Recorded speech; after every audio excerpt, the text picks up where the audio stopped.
fools. Got that fire inside, we're rising up to shine. This is our time, yeah, we're feeling so divine. Oh, we're thriving, we'll be thriving, bold and free. Women owning midlife, just you wait and see. Dance through the changes with a heart so strong. This is our anthem, come and sing along.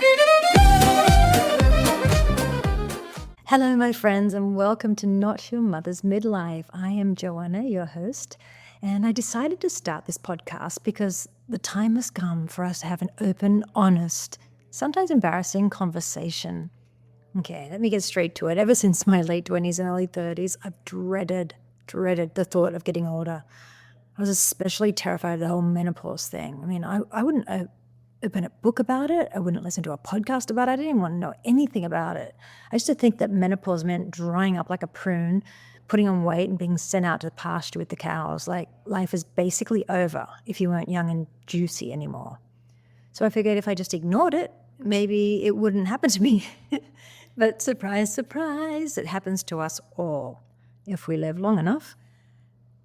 So once I finally forced myself to listen to a podcast or two, I realized that it's actually not that scary. It doesn't have to be something to dread or fear.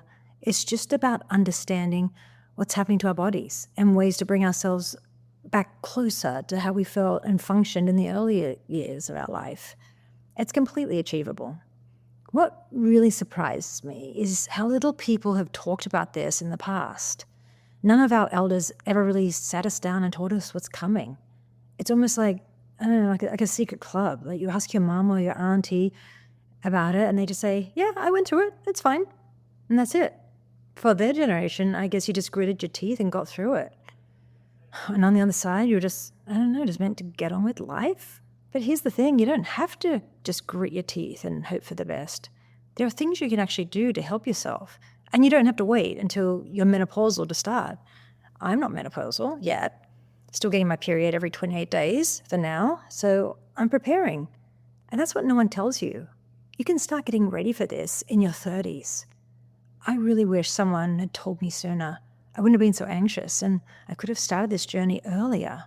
But here I am, 54 years old, and I've spent hours and hours listening to podcasts, reading books, and watching videos from experts about female hormones, diet, exercise, anti-aging treatments, you name it. I've done all the research, so then you don't have to.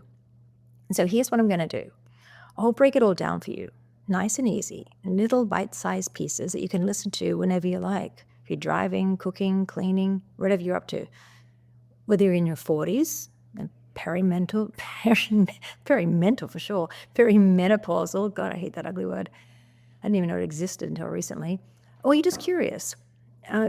We're going to talk about all the signs, what happens when our hormones start changing and what it really means for our bodies. And it's not going to be just about your period stopping and putting on a bit of weight around the middle. It's so much more than that. You might have heard some people say, oh, I got through menopause. Yep, it was like a year and I'm fine now. Yeah, okay, you might be fine now, but what about 5, 10, 15 years down the track? What happens to your body as you age without those hormones?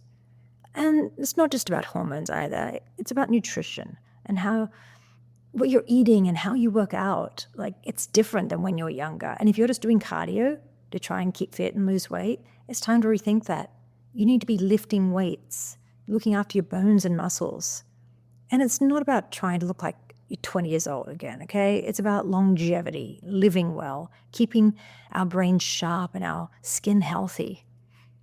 Like this little thing I just found out recently. Do you know why older women get so many UTIs? Because the skin thins out down there. You get like little micro tears, little bits of bacteria get in, so you get more UTIs. And there's something you can do about that to thicken the skin up. Just a little cream. Or brain fog, joint pain, heart health. They're all tied to what happens after menopause. We don't have to just accept it. I'll be sharing tips, tricks, and best expert advice to keep your body working and feeling great. And just so you know, I'm going to be a little guinea pig.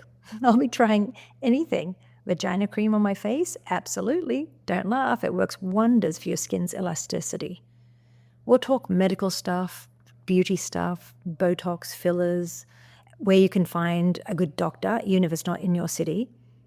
Over the next 12 months, I'm also going to be trying different skin treatments, and I'll give you honest reviews and show you before and after photos and videos. So pop me in your ears once a week for a quick 20 minutes, maybe a bit longer if there's more to chat about. And let's keep our bodies and brains healthy and happy as we get older. So thank you for listening. If you enjoyed this, please share it with somebody who you think might love it too. Drop me your thoughts or ideas for future episodes. I'd love to hear from you. Subscribe to the podcast and to my YouTube channel. You'll find all the links in the show notes. And until next week, I am Joanna Hart, and this is Not Your Mother's Midlife. Bye-bye.